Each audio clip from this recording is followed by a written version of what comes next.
We can do it. Yes, we can. We can change things throughout the land, but we all must lend a hand. We can do it. Oh, yes, we can. Oh, your neighbor over there, a bit bewildered, but he cares. He just doesn't know what to do. Join together and then there'll be two. There are others all around, scattered throughout the town.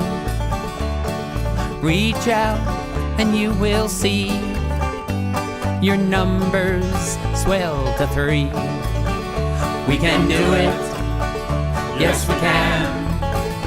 We can change things throughout the land, but we all must lend a hand. We can do it. Oh, yes, we can. Now together. Bishop Tutu, who played such a crucial role in the transformation of South Africa from apartheid to a democratic society, once said, "When the people decide they want to be free, there's no stopping them short of victory." And that's not, when people decide when they have weapons, they want to be free. It's when people make that decision and are ready to risk their lives, if need be, to change that system of oppression, of dictatorship, of governments that aren't listening to the people. Gene Sharp has written a book called Waging Nonviolence, 20th Century Experience, 21st Century Potential. And there's the film, A Force More Powerful, that, is available on DVD, that we need to hear these stories about powerful nonviolent movements. We should show that DVD in every church, every community group, Kiwanis Club, Lions Club, women's organization, and get inspired what ordinary people have done in other parts of the world. And to think about Rosa Parks, in Montgomery, Alabama, having the courage, as a lone individual to say, I'm not going to ride the segregated buses anymore. And that was the spark that encouraged the thousands of people in Montgomery, Alabama to begin that bus boycott, which was a critical beginning of the freedom movement that was mid-60s, but mid-50s, but which continued through the 50s into the 60s.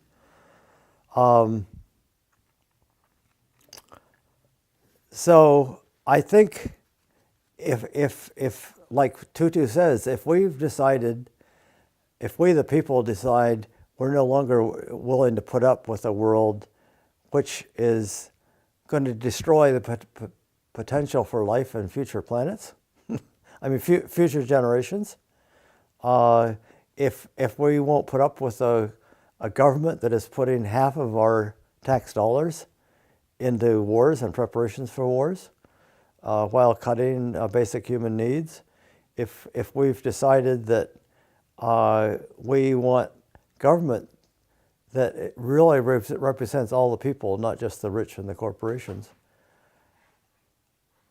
and join together, not just work as isolated individuals, we can create that change. And that song that was the anthem of the freedom movement, We Shall Overcome, I think can really become true. So I hope that people, if you've been inspired by some of the stories that you've heard, will be inspired to take a look at my book, Waging Peace, Global Adventures of a Lifelong Activist, which is available from Amazon or from PM Press, the publisher, or from me if you want to get in touch with me. I'll give you an autographed copy for $20. I'm at 721 Schrader Street, San Francisco, California, 94117. So enjoy, and look forward to seeing you on the trail. And if you are involved in helping build nonviolent campaign or help be a part of a movement for justice and peace in the world, I'd love to hear from you. And I think the one final thing I'll say is I am nurtured and am inspired by the people I know all over the world that are engaging in nonviolent struggle for a more just, peaceful, environmentally sound world.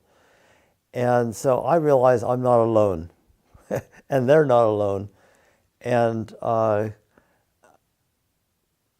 that is what keeps me going, and I think hopefully that can be inspiring and supportive for you as well. The wars in Afghanistan and Iraq over the last 15 years, actually it's much more than that, if you look at the U.S. support for the Mujahideen during the Afghanistan war and our economic sanctions on Iraq, back much longer than that. But I think because of the American position on Israel-Palestine, really giving 100% support to Israel, ignoring the needs of the Palestinians, because of our military bases in the Middle East, which, these are sacred lands to the Muslim people. And the idea of American military bases is not, much appreciated. Anyway, it was American policies in the Middle East supporting dictatorships against their own people that brought on the 9/11 attacks. The Bush-Cheney decision to respond to the September 11th, 2001 attacks by attacking Afghanistan was a tragic mistake. There was goodwill by people all over the world, including Iran. People had candlelight vigils around the world supporting the American people who had this attack. But instead of using that sympathy to try to empathize with people in other parts of the world who were also suffering military attacks and aggression, we decided to military attack and invade and then occupy Afghanistan. Well, there were groups like Families for Peaceful Tomorrows, who were families of the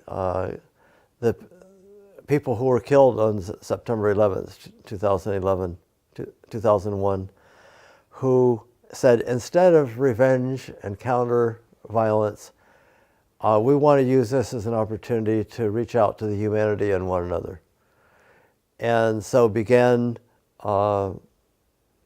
making connections with people in many other parts of the world who are also on the receiving end of these violent kind of attacks, and who, instead of wanting to to strengthen the violent attacks and counter attacks, said we need to reach out and work for reconciliation and peaceful resolution of these conflicts.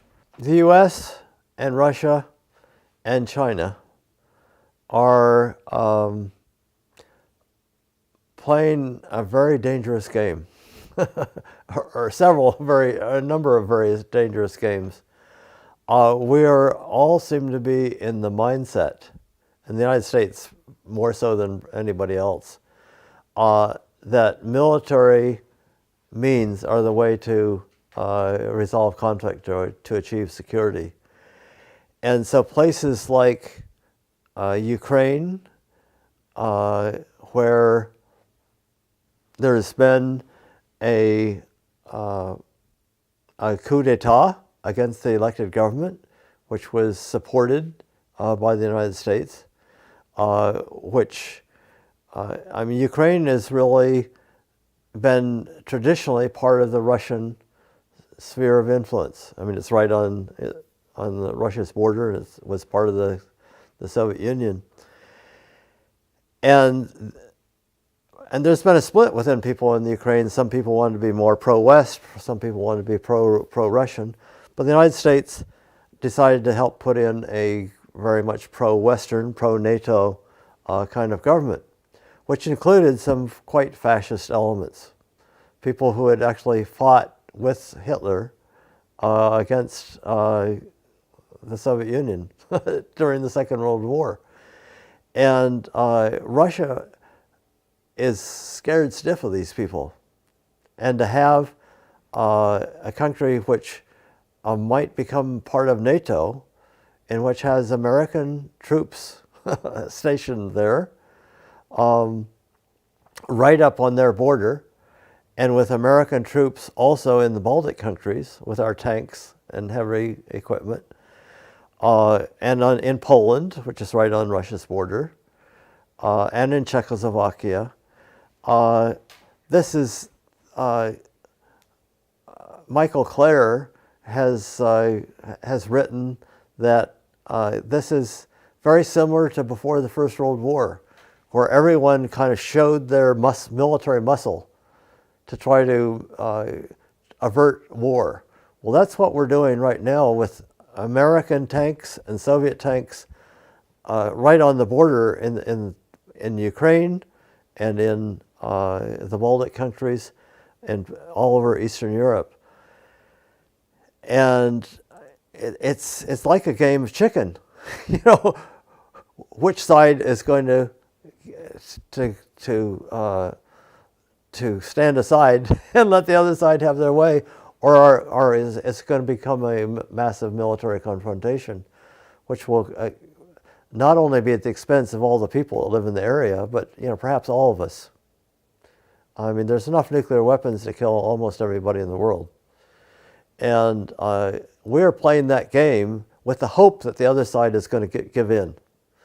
And as happened in Vietnam, where we had proxies, we got the South Vietnamese to fight our war against the North Vietnamese, and the Soviets supported the North Vietnamese. So we're doing that in Ukraine.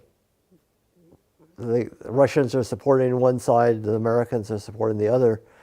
And we're both rattling our nuclear warheads and we're nuclear ready with our missiles and our bombers. And it's a very, very dangerous game. Well, if we, again, the idea of putting ourselves in the other person's shoes, the way the Americans felt when the Soviets put missiles in Cuba to try to protect Cuba from another invasion by the United States. Well, that's exactly the way the Russians feel now about being surrounded right on their border with NATO and American troops, and a Ukrainian government that is, fighting and prepared for a war with Russia. And is fighting now in eastern Ukraine with the more pro-Russian elements of the Ukrainian people. So go to China now. You mentioned okay. Russia and China, Yeah. And we're playing the same game of chicken with China. And we're playing the same game of chicken with China. The U.S. Building military bases and making military alliances.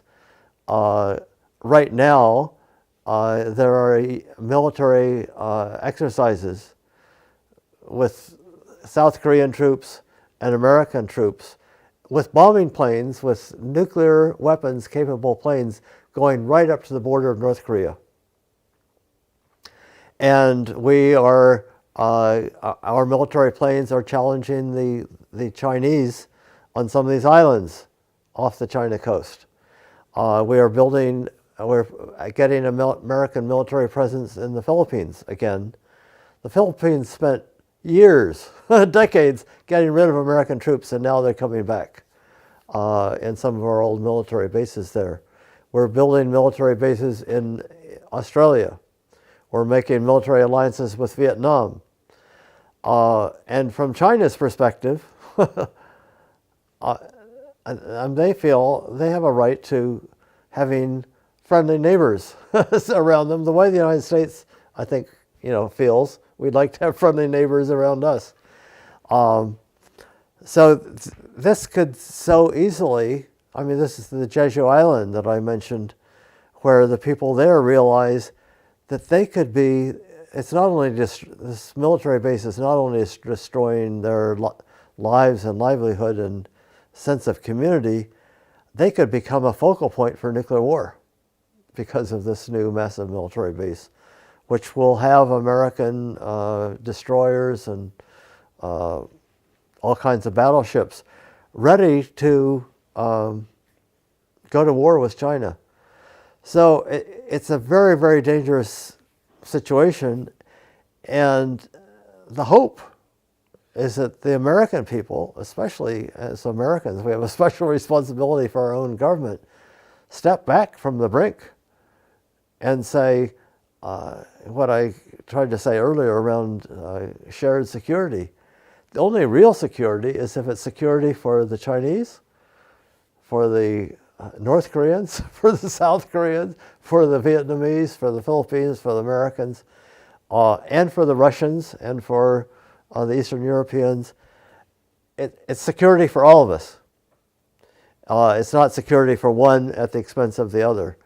And this arms race, and the $1 trillion that the United States has said it wants to spend in the next couple decades on modernizing our nuclear weapons is the exact opposite of what is needed to rid the world of nuclear weapons. We're ready to go to war to make sure that Iran or any other country doesn't even think about developing nuclear weapons. But we have the right to modernize them and to get better missiles and to put nuclear warheads in space if we want to. It's an insane way of looking at the world, and it's playing with fire. What President Kennedy said to us, the way people tried to stay out of the First World War, or the nations tried to stay out of it, was arming to the teeth. And that's what we're doing again. And since 9/11, the U.S. has at least doubled our military budget. And that's not the way to get security. I led these groups to the Soviet Union back in the 60s when these were our ultimate enemy. And a lot of very interesting young students went with me. And this one young woman, we had these long conversations in the VW bus, traveling between cities. And she said, I'm an optimist because I can't afford to be a pessimist.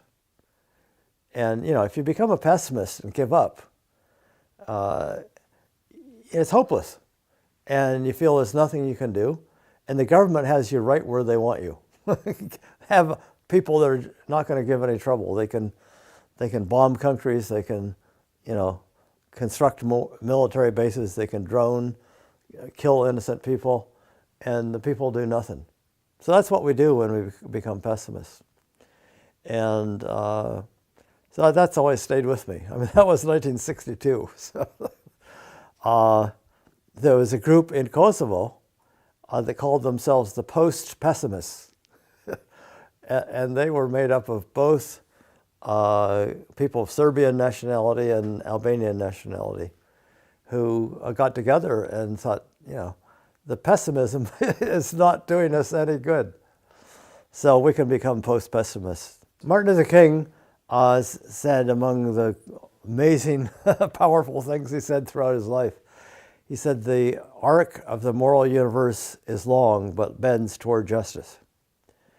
And he believed that, and I believe that, and I think that's part of what we need to do. Things are not hopeless. People have brought about amazing changes that nobody would have thought was possible, like ending slavery, ending women's as second-class citizens and not able to vote, et cetera. So we can create change today. We can challenge segregation, the we can challenge the money ruling our political leaders. I mean, there's movements right now to challenge that. We can challenge our national priorities that are putting profits and military machinery before human needs and the education of our children. And I firmly believe that the massive majority of people in the United States and of the whole world want peace. You know, nobody except the arms manufacturers benefit from war. And if we can realize we're not just a tiny minority, but that we're the massive majority of the world's people, and we have learned the power of nonviolence and non-cooperating with illegitimate authority, as people of the world have learned and are learning, we've got the power to create change. As I mentioned earlier, I think hope is a very important ingredient if we're to continue the struggle. So what are reasons for hope? One is transformations such as I mentioned in Berlin. We were able to go from the place of Soviet and American tanks facing each other, ready to start a nuclear war, to a great big picture of Gandhi and Walesa with a museum on the history of nonviolent struggle, half a block away. I mean, that's who would have believed that conversion could happen? There was a germ warfare plant in Frederick, Maryland, about 40 miles north of Washington, D.C., called Fort Detrick. And back in the 50s and 60s, they were making germ warfare, including something called Q fever. 2 ounces of this could kill everybody in the world if it was distributed evenly. And Quakers began a silent vigil at the entrance to this base. And my mother, who was a school teacher, went in her summer vacations up to be a part of this vigil. And the workers had orders not to accept any leaflets, not to look at these people standing along the road, and to just look straight ahead and drive into the base. And people stuck it out there in the scorching heat in the summer and the freezing cold in the winter, 10 hours a day. And my folks, about 10 years later, moved to Salem, Oregon. And my mom was in a bookstore one day, just looking at some books. And this guy came up to her and he says, "Were you in that vigil at Fort Detrick 10 years ago?" And she said, "Yeah, I was there." She was surprised. And this guy said, "I want you to know that it was because of you and the other people there that I resigned my job." So here, 10 years later, close to 3,000 miles away, he recognized this face that he wasn't even supposed to have seen 10 years ago, and wanted her to know that you folks did make a difference, and I resigned my job. So we never know when we may do something even very small, like holding a candle in the darkness, that it's like the ripples that go out when you throw a rock or a pebble in the lake.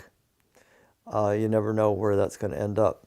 I feel a little bit like Johnny Appleseed, planting seeds of active nonviolence, both in this country and around the world, and then nurturing those seeds.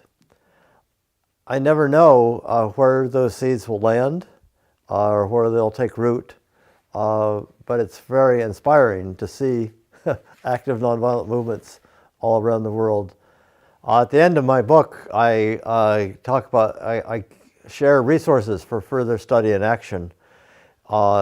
Things that people can do, all the way from very simple things like studying more about nonviolent struggles around the world, finding a support group to act on an issue that is really of deep concern to you and your friends or neighbors, And I share 10 lessons learned from my life of activism. And I'd like to just outline those. One is it's important that we take time to envision the community, nation, and world that we want to live in, that we not be overwhelmed by the insanity of the world that is.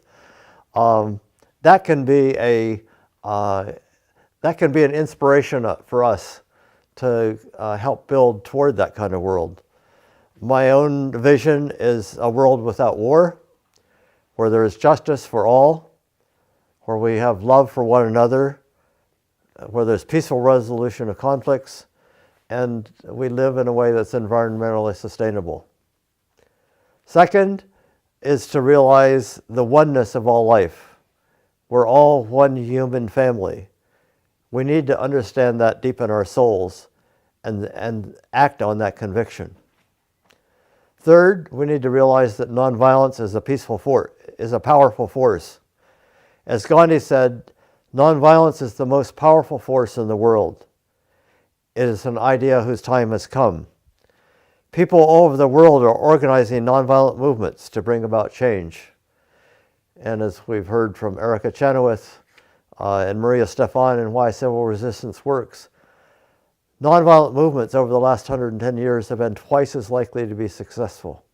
So nonviolence is not something for sissies. It's certainly not something if you want to just wave your hands in the wind. This is something to bring about major change. Fourth, we need to nurture. We each need to nurture our own spirits through nature, music, friends, meditation, reading, and other practices of personal and spiritual development. I have learned the importance of nurturing our spirits and pacing ourselves for the long haul. So we need to each find what are those spiritual practices which can help us be in touch with our inner resources to keep at this for the long haul. Fifth, small committed groups can create change. Margaret Mead once said, "Never doubt that a small group of thoughtful, committed citizens can change the world." Indeed, it is the only thing that ever has. We can make a difference. We can help make history. Sixth, we need to realize it's going to take sustained struggle. A demonstration, a one-time demonstration is not going to do it. Even once a month or once every 6 months is not going to do it. In the civil rights movement, in the voting rights movement, in the anti-war movement, we've got to be sustained if we want to build a movement that is going to really bring about change. Seventh, we need to have good strategy. We need to create long-term goals that build toward our strategy for the future, and then build good strategy and sustain campaigns to achieve those goals. George Lakey has written a book called Toward a Living Revolution, which I think outlines how we can help develop good strategy. Eighth, we need to overcome our fear. Do everything you can to overcome your fear. Governments and other systems try to instill fear in us to control and immobilize us. But as people throughout history have found out, when we overcome our fear, that's when we realize the power that we have. And governments aren't especially happy about that, but that's our secret weapon. The more we overcome our fear, the more powerful and united we become. Ninth, the importance of truth. As Gandhi said, let your lives be experiments with truth. We must experiment with active nonviolence and keep hope alive. I share Gandhi's conviction that things undreamt of are daily being seen. The impossible is ever being possible. The impossible is ever becoming possible. We are constantly being astonished these days at the amazing discoveries in the field of violence. But this is Gandhi speaking. I maintain that far more undreamt of and seemingly impossible discoveries will be made in the field of nonviolence. And finally, we need to tell our stories. We can empower one another with our stories of involvement in active nonviolence. That's what I've tried to do with my book, Waging Peace. And that's what the video called A Force More Powerful, which has picked out 6 powerful nonviolent struggles around the world.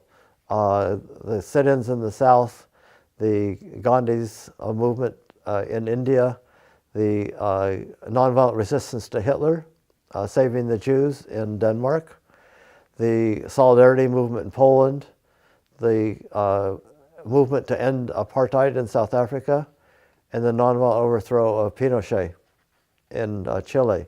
We need to be inspired by these stories and then figure out what can we do to help create the world that we want to live in.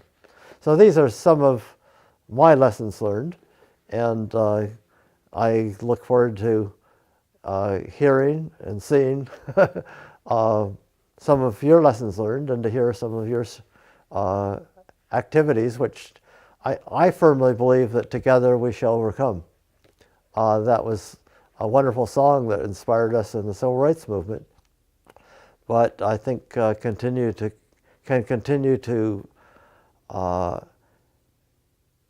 if we keep that vision, it can be very important in empowering us to actually achieving it. As Brian Wilson reminded us from his hospital bed after being run over by the munitions train, President Dwight Eisenhower once said, "I think that people want peace so much that one of these days governments had better get out of the way and let them have it." That's the challenge before us. How much do we want peace? How fervently are we willing to work for it? Yes, we can. We can change things throughout the land, but we all must lend a hand. We can do it. Oh, yes, we can. We can do it. Yes, we can. We can change things throughout the land, but we all must